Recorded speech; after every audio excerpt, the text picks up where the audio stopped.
खाते हो ये चीजें, खाते हो जी गुरु जी। जब तक अन्न नहीं जगाया तुमने कुछ नहीं जगाया। अन्नपूर्णा जगाना बहुत जरूरी है जीवन के अंदर। अन्नपूर्णा की आराधना बहुत जरूरी है। 2 कटोरे लेने, एक के अंदर पूरे गिर करके 108 दाने उड़द के डालने, किसके? उड़द के। तो तेज बोलो, कर जड़ो उड़द के। एक दाना उठाना है, दूसरी खाली कटोरी में डाल देगा। तो इस तरीके से बार बार करोगे, कितने हो जाएंगे एक कटोरी में? और दूसरी क्या होगी? खाली। तो एक माला हुई कि नहीं? जी गुरु जी। हुई है नहीं? जी गुरु जी। तो ऐसा है कि तुम्हारी ऐसी एक माला सजेगी। तो माला करने से माला के कई नियम होते हैं। लाल आसन जो होता है तुम्हारा लाल होना चाहिए। भगवती के जो भक्त होते हैं ना वो लाल होते हैं। माँ के क्या बोला जाता है? लाल होते हैं। जी गुरु जी। सुने? माँ के काले हो, नहीं गुरु जी। माँ के पीले हो, नहीं गुरु जी। तो काले लाल के सुने हैं फिर? माँ के लाल ही होते हैं ना। अरे हम वैसे पीड़े हो रहे हैं माँ के तो तुम्हें लाल बनाना था, इसलिए हमें लाल करना पड़ा। माँ को अगर जगाना हो, अगर उसका प्रेम पाना हो, काले रंग का कभी प्रयोग ना करना चाहिए। माँ काले रंग से चिढ़ती है। अगर तुम्हें कोई ऐसा काम करना है जो चिड़चिड़ा काम है, समाज के लोगों के लिए जरूर है, तब तुम काले धारण कर सकते हो, अन्यथा तुम्हें काले धारण नहीं करने चाहिए। राज राजेश्वरी के जो उपासक होते हैं, शक्ति जगदम्बिका के जो उपासक होते हैं, उनको लाल वस्त्र ही धारण करने चाहिए। अपने सामने तुम आसन रखोगे अपने दिव्य मंदिर, और देव से बड़ा कौन है? कोई नहीं गुरु जी। अच्छा, वेरी गुड। माँ। तो ऐसा है कि अपने स्थान पे अपने गुरु चित्र को अंकित जरूर करना चाहिए। अगर गुरु सशरीर हो किसी के तो भी, नहीं है तो भी, गुरु चित्र और गुरु पादुका का पूजन अपने गुरु स्थान पे हमेशा होना चाहिए। जो बच्चे अपने गुरु से दूर रहते हैं उनको ये कभी नहीं सोचना चाहिए कि मेरे गुरु मुझसे दूर हैं, मेरे गुरु मुझसे दूर है। उनको कभी नहीं जो है चीज सोचना चाहिए। ये सोचना चाहिए मेरे गुरु का आसन लगा हुआ, मैं चरणों में बैठा और मेरे गुरु मेरे आगे बैठे हुए। और गुरु को प्रणाम करके, गणेश जी को प्रणाम करके, पितृ देवता को प्रणाम करके, कुल देवी को प्रणाम करके, जगत के अंदर चराचर चल अचल जानी पछानी।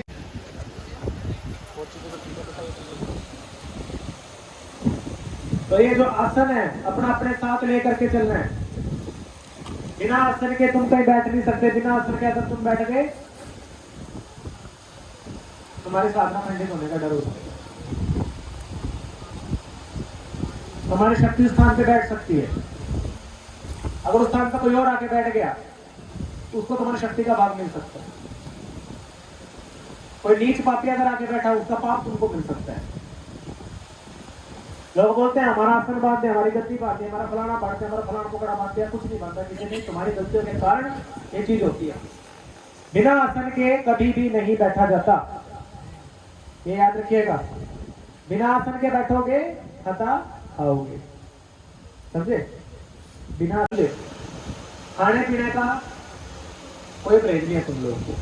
कुछ भी खाओ, कुछ भी पियो, कोई चक्कर नहीं। ये भी नहीं है कि खाने पीने का अगर हमने मना नहीं करा तो चलने दो कि सुबह हम लोग पार्टी कर रहे हैं, 24 घंटे रसोई में से बाहर नहीं निकले, तो गुरु जी ने मना तो करे ही नहीं है, काफी चलो चलने दो जो कुछ है।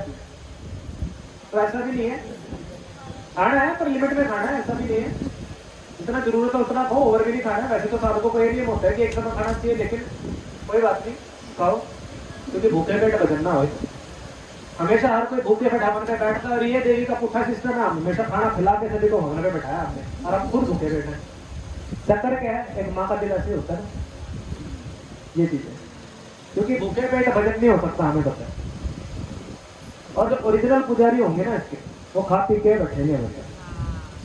7 दिन हो जाएंगे, इतने भूखे रह लिए बहुत है, इतना बहुत है इसके लिए। ज्यादा इसको भूखे रह जाओगे तो मर जाओगे, कोई बात नहीं। खा पी के बजाय बैठेंगे आराम से, फिर जो होता है। तो ये सच्चाई है भक्ति की। कोई चीज छोड़ने की जरूरत नहीं है, कुछ तुमको मतलब निजी जीवन में परिवर्तन करने की जरूरत नहीं है, अपना ब्रह्मचार्य खंडित करने की जरूरत है। ब्रह्मचार्य का मतलब पता क्या होता है? आचार में ब्रह्म को स्थापित करना। ब्रह्म अर्थात होता है कि एक को छोड़ सबके लिए या तो मात्रा भाव या संतान भाव। अगर आयु में छोटे है तो मात्र, अगर सच है तो संतान। एक को छोड़ सारा समाज ही बच्चे के समान है तुम्हारे। ये तुम गद्दी धारकों के लिए तुमको पता होना चाहिए नहीं। तुम्हारा ब्रह्मचार्य खंडित नहीं होता, चाहे रोजे पड़े रहो, कोई चक्कर नहीं। अगर एक के सिवा किसी और के साथ जाता है तब खत्म। एक हो सब हो, इसको ब्रह्मचार्य बोला जाता है। ब्रह्मचार्य वो नहीं होता है कि तुम अपने निजी जीवन में किसी भी प्रकार का ऐसा कोई कर्म ना करो जो सांसारिक आवश्यकताओं के लिए भी जरूरी है, सामाजिक भी हो, पारिवारिक भी हो। इससे परिवार टूटने का भय होता है।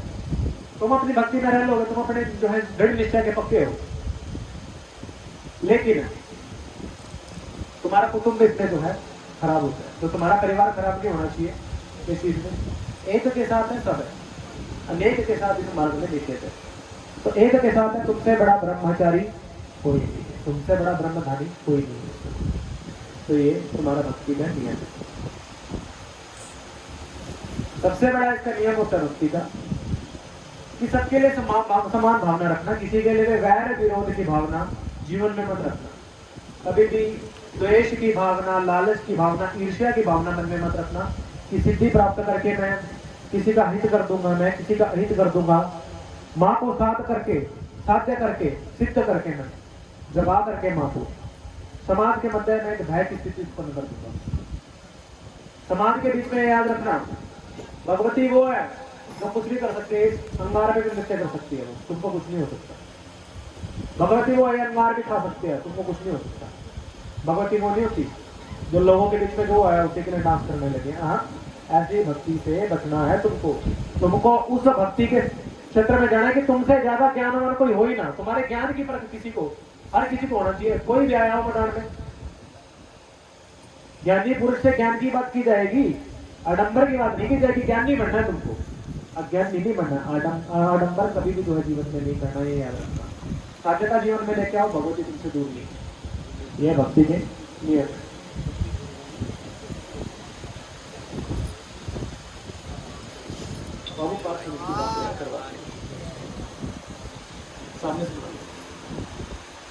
तो भाई अपना हृदय पे हाथ रख करके अपने गुरु मंत्र को सुनिए सभी। अपने हृदय पे हाथ रख करके। बाकी अगर कोई भक्तों की सेवा कोई अलग यहाँ बैठा है जो भक्त नहीं है, जो भक्ति धारण नहीं करना चाहता, वो कान को बंद कर ले अपने। और जो भक्त बनने के लिए है वो अपने कानों को खुला रखे, क्योंकि भक्ति करना नंगी तार पे चलने के समान है, याद रखना। तो तुमको भक्ति करनी है, भक्त बनना है, ये याद रखना। मन ही मन में उच्चारण करना है हमारे साथ। ओम क्लीं सिद्धेश्वरी राजगौरी आगच नमः। ओम क्लीं सिद्धेश्वरी राजगौरी आगच नमः। ओम क्लीं सिद्धेश्वरी राजगौरी आगच नमः। बोलो सच्चे दरबार की जय। 10 बार अपने हृदय पे हाथ रख करके जो है भगवती का ध्यान कर लो इसी महामंत्र का। समझ लो भाई तुम गुरु पीने वाले हो गए।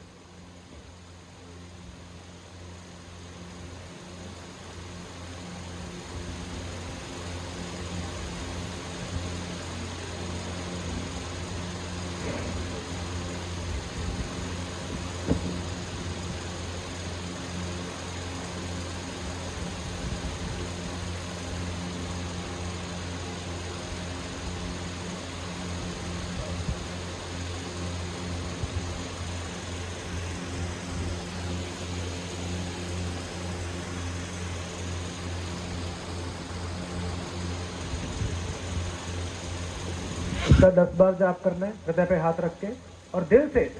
यही बैठी और कहीं नहीं बैठी, मंदिर में नहीं, किसी सिद्ध स्थल पे नहीं, कोई गंगा नहाने में नहीं, सिर्फ यहीं पे और कहीं नहीं है। यहीं से इसको पुकारोगे मिलेगी और कहीं से नहीं मिल सकती है।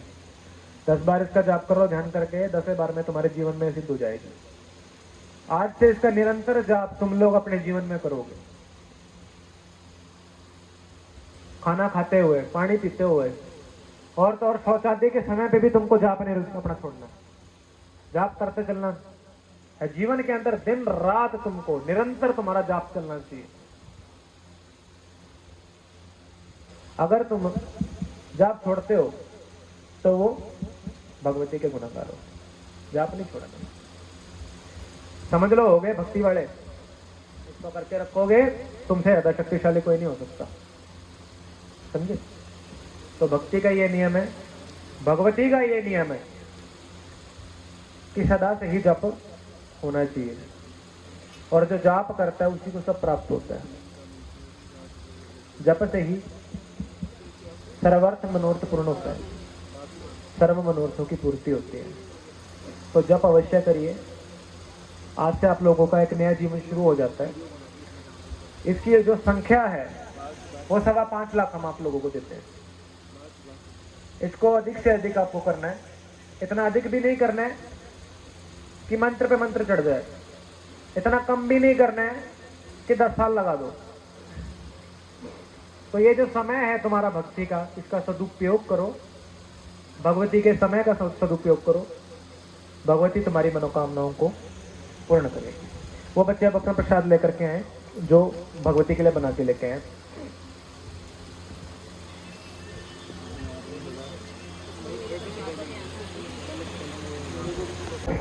ये वो समय है जिस समय पे सभी साधक लोग माँ भगवती की आराधना साधना अच्छे से कर सकते हैं। तो इस समय पे ये जो लाल कपड़ा है, सफेद कपड़ा है, वो अपने आप से लाल हो जाए, और ये सबके साथ होगा, समझे।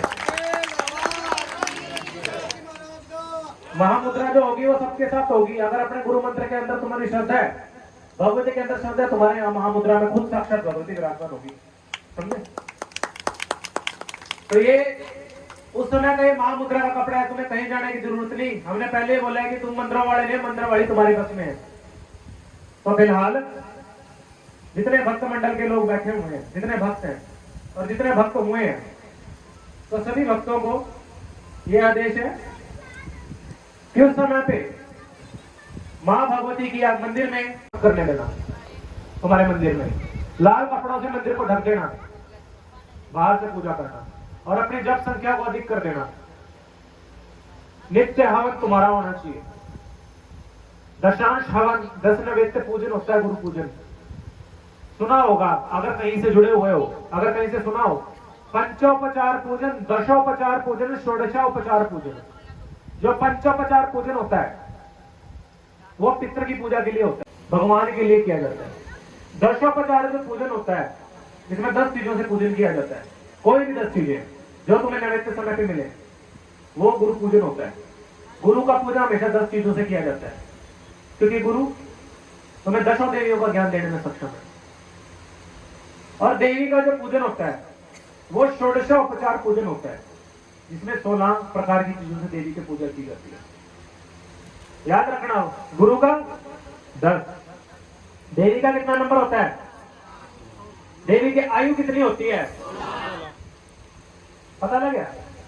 तो 16 साल की लड़की को किस तरीके से तुमने हैंडल करना है वो तुम्हारे हाथ में है। तो ये 16 साल की है, अब देख ले। तो ये 16 साल की जो बच्ची है, हम बेटी है बोलेंगे हम तो फिलहाल, तो एक 16 साल की बेटी है, ये राजकन्या है, और इसके मार्ग पर तुम जान चुके कि इसका क्या रहस्य है क्या नहीं है इसका। हमने जो रहस्य है तुमको बताया आज। ये किसी के सामने उजागर नहीं होना चाहिए तुम्हारा। कोई तुम्हें लाख करोड़ों रुपया भी दे दे, तुमने किसी के सामने उजागर नहीं करना। जो भक्ति का तुम्हारा नियम है, तुम्हारा मंत्र किसी के सामने उजागर नहीं होना चाहिए, तुम्हारे भक्ति के नियम किसी के सामने उजागर नहीं होने चाहिए।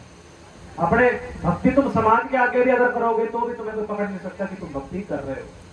तो ये भक्तों के नियम है, और ये भगवती का नियम है, और ये भक्ति का भी नियम बोलता है। तो ये भक्ति करनी है तुमको। आज से तुम्हारी भक्ति यात्रा शुरू होती है। आज से हो गए भक्त वाले, गुरुओं वाले, जो मात्रा ने तुम्हारी मनोकामना को पूरा करें। सच्चे दरबार की जय। जाओ जाके करो भक्ति जन समाज में, अब गुरु पूर्णिमा पे मिलते हैं। भाई फिलहाल जो बच्चों ने नियम जान लिए, भक्ति प्रसार हो गया, उनकी आज के लिए छुट्टी।